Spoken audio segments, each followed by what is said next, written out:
guys, what's going on? It's Dan. I am joined by Hunter and Matt, and we are here for your last Blue Division only breakdown for MDL Season 3. How are you two doing today? I'm doing great. Wonderful. All right, fantastic. So we've got a slightly different format. We're still going to go over each match, just not in as much detail, and then we're going to talk a little bit about where the playoff race stands and what everyone's schedule is looking like moving forward.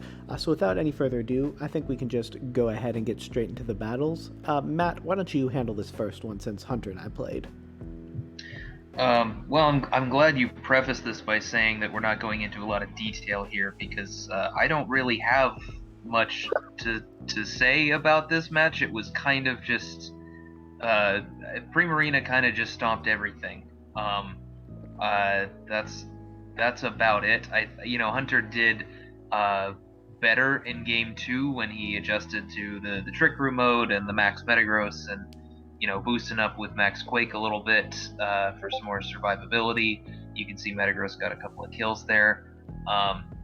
But it was still kind of a Primarina just sort of had a field day. I don't really have much more to say, so I think I'll throw it to Hunter with really the only question I think I have, which is where was the Thunderous, man? Okay. Well, I just decided against it. I thought my rain mode had a decent matchup versus his team.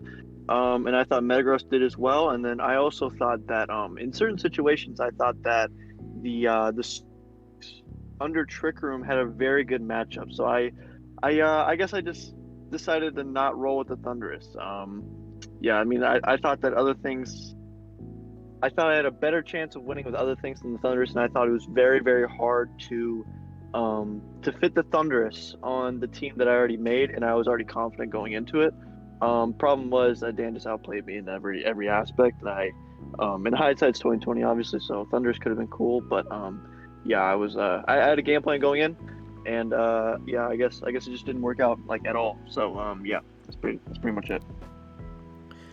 Yeah, this was a pretty interesting matchup. I had a really cool Cofagrigus set to shut down your Trick Room mode, but you just got a freeze on it, so it was very sad, so I didn't get to show off the cool things that Cofagrigus can do.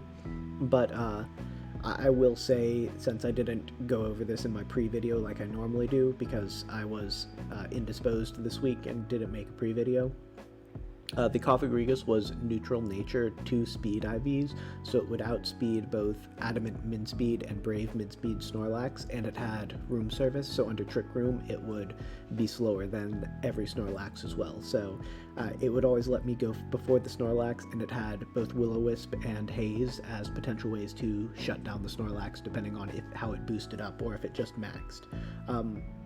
One thing that really shocked me about this match is Scrafty survived to Dazzling Gleam. I don't really care if it's Assault Vest, like max HP, max special defense. I'm not okay with that, and no one else should be either. Hunter, what was that Scrafty set? Yeah, it was AV. So you got it, and I actually had a little bit of special defense. I think I had about, I'm okay with saying it, I think I had about 120, 124, somewhere in there. I can't remember the exact number, but the rest was in attack and HP. So, and I was AV. It was it was basically just to take a Max Geyser, I think, a non-life orb Max Geyser. I think that was the calc. I can't remember off the top of my head, but yeah, I just happened to live in Dazzling Gleam, and I was like, oh, that's cool. I actually didn't expect it to live. More specifically because I didn't know your set. Yeah. That's fair. I wasn't 252 this week, but gotcha. I had some fun sets. I couldn't do any Purloin stuff this week just because the Purloin stuff was more a potential response to Thunderous, and that just didn't come. But overall, I think it was pretty solid just with the Primarina. Yeah. I was a little worried about the Thunderous, but with it not coming, Primarina just felt good, and just launching Raw Hydro Cannon is my favorite thing I've done this season. Yeah, that was cool. That was cool to see, even though it was against me. I don't think we're sure if the crit mattered or not. I don't think it did, because I think you +1, and I think the rain was up. I was +2. I mean, you're +2, right? Because you're weakness spot. You're right. I don't think it mattered. I did have a little bit of special defense on my Metagross, but yeah, with the +2 and the rain, yeah, I don't think it mattered. So it was cool to see outside of Max actually. So yeah. Yeah, it was a fun set. But with that being said, we're gonna move on to Jess and Charles. So Hunter, why don't you give us a quick little breakdown of this one? Yeah, sure. So I could go into detail about everything, but I'm just gonna keep it a little TLDR for the sake of the time of this video. So I thought the set was really really cool. Specifically because I think this is the first time that Landorus really got to showcase its power, and I think Maxwell said in one of the breakdowns that he was confident in the Landorus, and that more people would be more apt to draft it after seeing what Jess can do with it. And I wholeheartedly agree. I think Landorus is a great Pokemon, very versatile. Um, I would argue it's more versatile than the Therian form, just because it has more versatility with the physical versus special. Um, so I mean, I thought it showed its power here a little bit. Unfortunately, Jess couldn't pick up the win. Speaking of winning, I actually think that either player could have taken any of the three games for themselves. Charles did win 2-1, but I think Jess had a chance to win both of the games that Charles won in. Um, I just think that, and I think Charles had a chance to win the game that he lost to Jess. But it all came down to the play of the opponents, and I also think this is another Maxwell quote. I guess I'm just quoting Maxwell like crazy today. Um, they were, I think he mentioned that they were one mistake away from the other person potentially sweeping, and in all three games, I think that's 100% accurate. Another thing that I really liked about Charles's prep was the actual the bring of lightning rod, and I think that's like I just think it's really smart of Charles, and it may be some obvious, or I'm sorry, obvious to some, but I mean with the Arctozolt there, and like you can set it next to the Heatran with Shukaberry, so you can't really, or you could I'm sorry, you could set it next to the Corviknight. I mean, the Heatran was Shukaberry for the Stomping Tantrum, but the you can set it next to the Corviknight, and force the Arctozolt to go for a neutral move into the Corviknight instead of getting the max lightning off. Sorry, I'm just stuttering a lot today. Sorry. And I thought that was really, really smart. Assuming that Jess's Hail mode has been a pretty big part of her squad so far this season.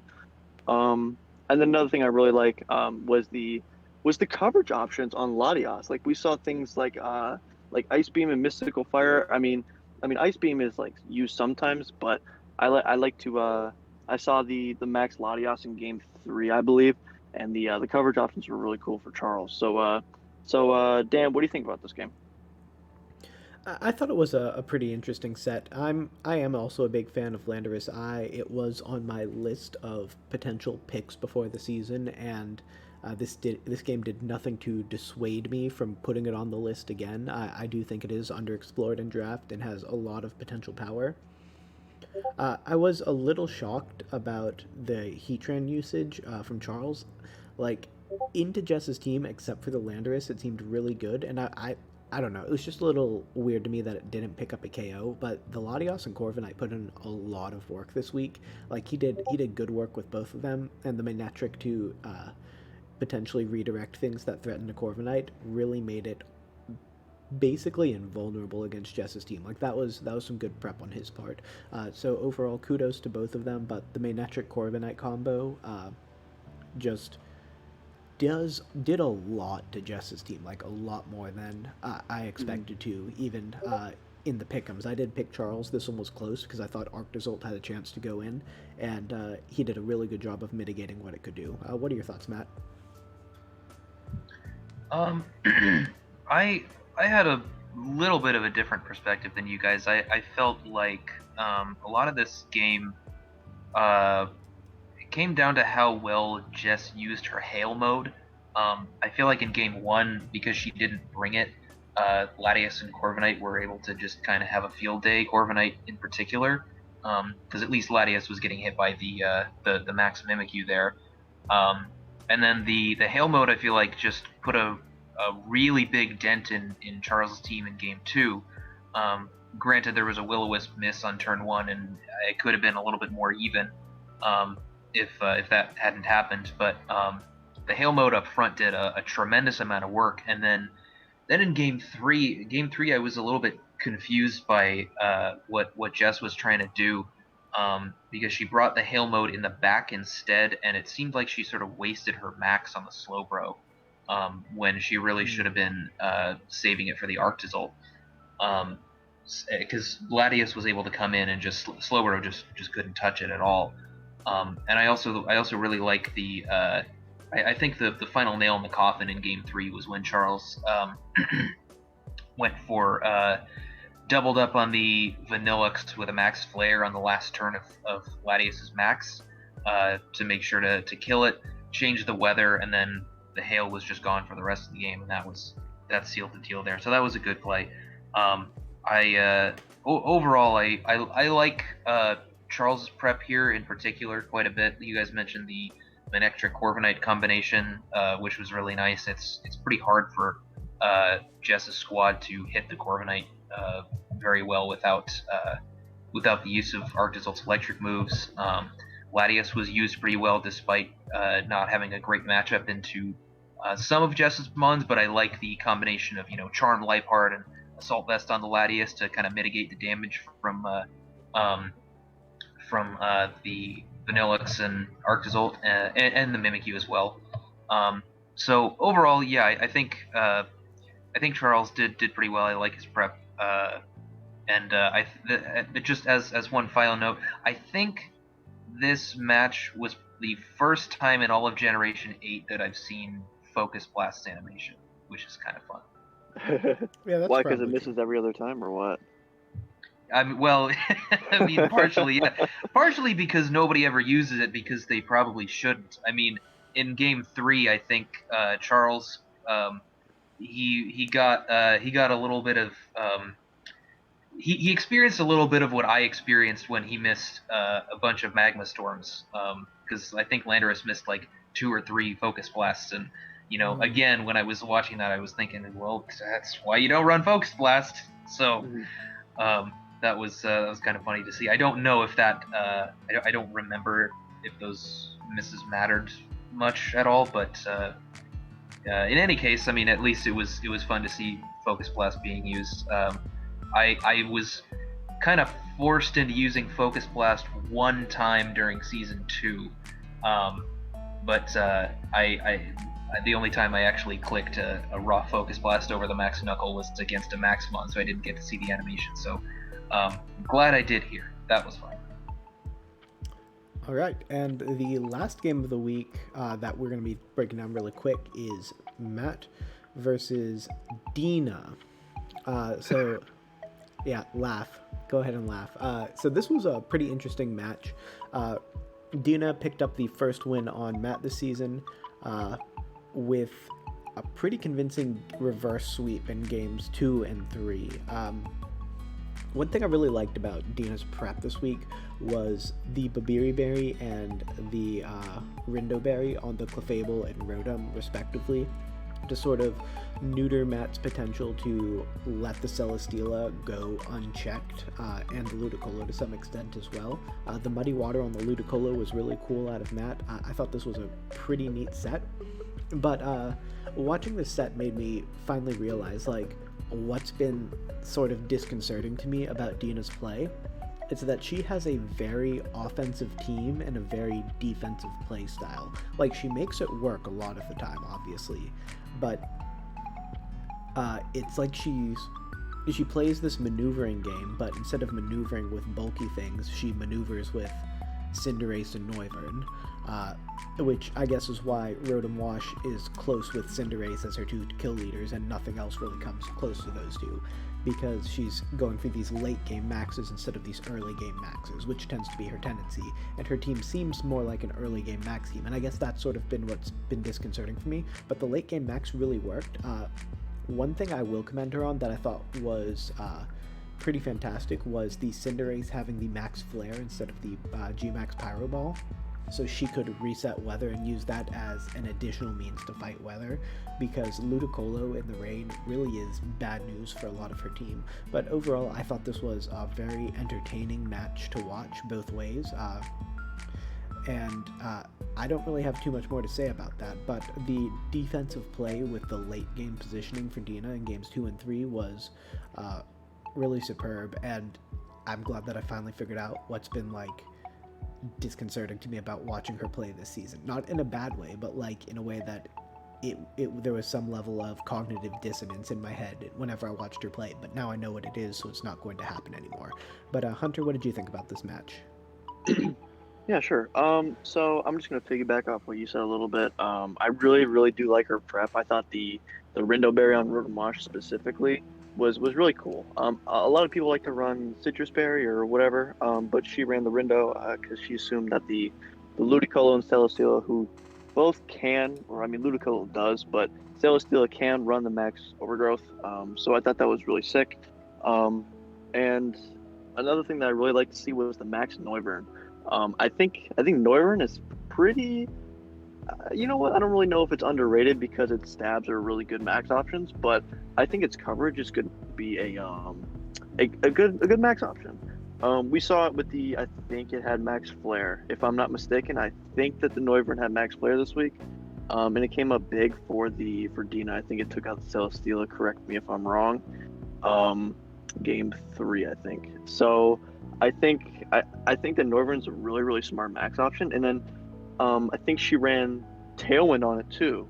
I think she Tailwinded game 1. I am not 100%. It's been a while since I've watched this game. I'm sorry, but I think she Tailwinded game 1 and then maxed at game 3. I thought that was really, really, really cool, and I bet it caught Matt off guard just a little bit, considering that most of the time you don't want to. Like, a lot of people don't max their Tailwind user, I guess. Or maybe a lot of Tailwind users aren't great max options, but that's one positive thing about Noivern that I think a lot of people overlook, and it's actually its max potential. So, I mean, that's why it was on my radar this season. But, I mean, yeah, I thought it was really, really great set from both players, I think. Matt came out strong in game 1, but Dina just adjusted and figured out a way to win both these last 2 games and took a win over the undefeated Matt. So Matt, what do you think about this game? Well, you mentioned that the Noivern kind of caught me off guard, which is true for a few different reasons. For one thing, I under prepped for it, just straight up, because I just didn't really feel like it was coming. She'd never even brought it to team preview before. I didn't really expect it to come at all. I didn't respect it as much as I should have in team preview, so that was a mistake. Or not team preview in prep. But on top of that, it's definitely very good against my rain mode, especially with the scarf she had on it, which I didn't realize it was scarfed until after the game when we had talked about it. But it was especially bad versus the particular rain mode that I brought, because I was trying to get a little fancier than I probably should have. This was one of the things I was sort of experimenting with. The Ludicolo didn't have a lot of speed on it. It was barely fast enough to outspeed Jolly Cinderace when I had the rain up, and then the Pelipper was Timid Scarf, which was absolute max speed Timid Scarf, which was just barely faster than that Ludicolo in rain. So the plan was to click Surf, Pelipper goes first, activates the Absorb Bulb, and then Ludicolo gets to do stuff at +1 special attack. So that seemed fun. And without the Noivern here, I think that mode kind of just wins. But the problem was that the Timid Scarf Pelipper also happens to speed tie with Timid Max Speed Noivern, which was very awkward. And I actually, when I sent out Rain in game 1 and I saw the Frisk go before the Drizzle, I just thought to myself, oh god, she's Timid Max Speed, and we just speed tied, and she happened to win. Turns out she was Scarf, so the Frisk was going to go first every time, and it went first every time we led, but I had it lodged in my head that she was just Focus Sash with Timid Max Speed. So some of my play was a little bit weird, like when she was maxed, when the Noivern was maxed in game 3. I think I actually had a decent chance to win if I had clicked Fake Tears Ice Beam into it, because I was outspeeding it no matter what. but I clicked Scary Face instead because I thought I'm not going to kill it anyway because it's Sash and I need to make sure I outspeed it and at least get some damage off, which didn't work anyway. But yeah, there was a lot of there were some weird speed interactions there, or rather speed interactions that I thought were taking place, and it was a very strange information game. I was very surprised to learn that it was Choice Scarf later on. So and then of course, since the Noivern speed ties with the Pelipper, that also means that it was outspeeding my Ludicolo even if it wasn't scarfed, if it was just timid max speed. So yeah, it was definitely a mistake to go with this weird little rain mode here, but I wanted to try it out. I'm just it's a little unfortunate that it didn't pan out the way I wanted to. I also kind of considered bringing Mamoswine to help with the Noivern in Game 3, but I felt like it wasn't like it was a decently big issue in Game 2, but like not to the point where I felt like I really needed to adjust super hard for it. I feel like the game that would have made me think that was Game 3, but of course there's nothing after Game 3. But I also didn't really want to bring it because it matches up so terribly into Cinderace and Rotom Wash. It can't hit Cinderace at all. I mean, it can't hit Rotom Wash at all. And Cinderace, if you assume that the Mamoswine is thick fat, you just max Knuckle into it instead, and then Mamoswine can't even hit the Cinderace with a super effective attack. So Mamoswine just didn't really have a great matchup here. Frankly, that slot should have been something else. That was kind of the last Mon that I was figuring out what should go in that slot. Yeah, I had Diggersby. I don't even know if that comes here either. I have a couple other ideas for what I should have put there, but maybe we'll find out if Dina and I happen to play again later on. All right, yeah, one quick last word on this match. That Noivern set is something that I've seen before in the VBA, where you scarf Tailwind to get the Tailwind up first and then max it the turn after. I don't think she got her inspiration from that match, but as soon as I saw her item and the set when she clicked it the first turn, watching from her perspective, I'm like, I know that set, and I knew it was going to be a cool match from there. But with that being said, we've got two more things to go over. One is the standings at the end of the divisional round.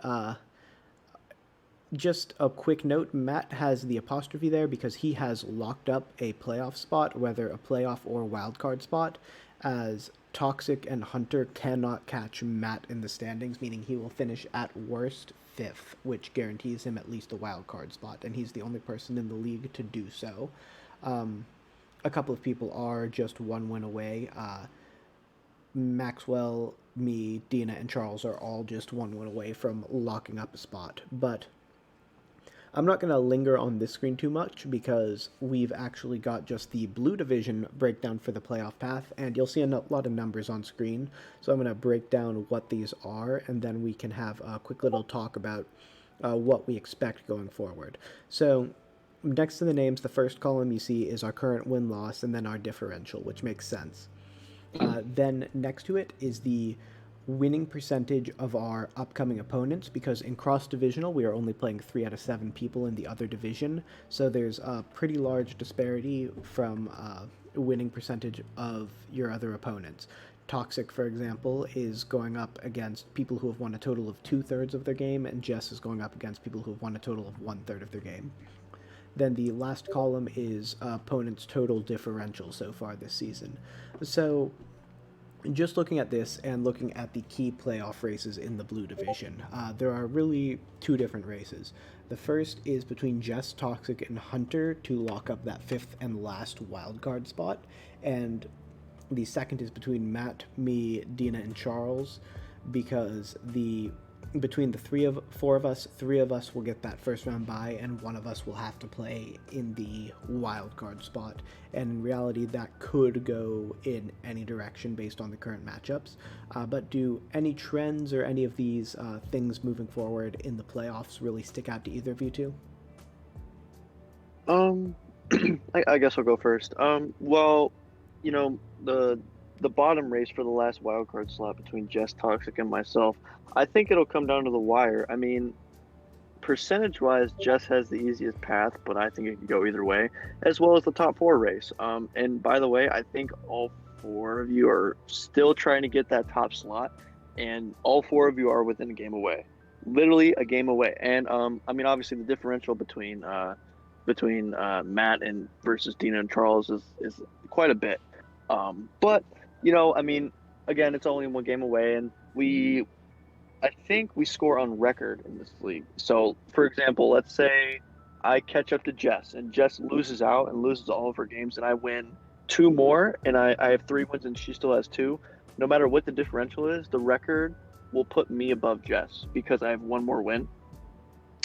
So I think it can go either way. I think anybody from Charles could be in first place, and Matt could be in 4th, or Matt can be in 5th. I mean, it could go. I really don't know what to expect.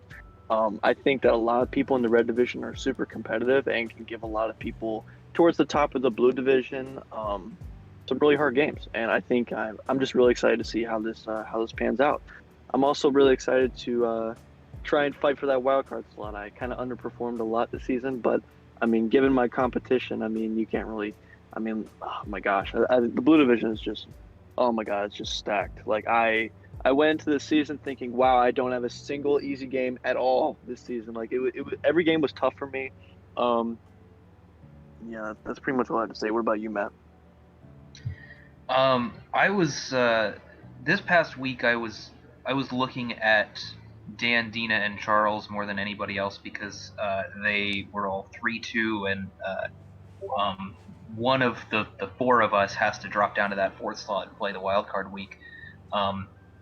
But it's really interesting that all of them ended up winning. So the race for the 1 through 3 seeds is still just as tight as it was, if not tighter, since I'm now 5-1 instead of 6-0.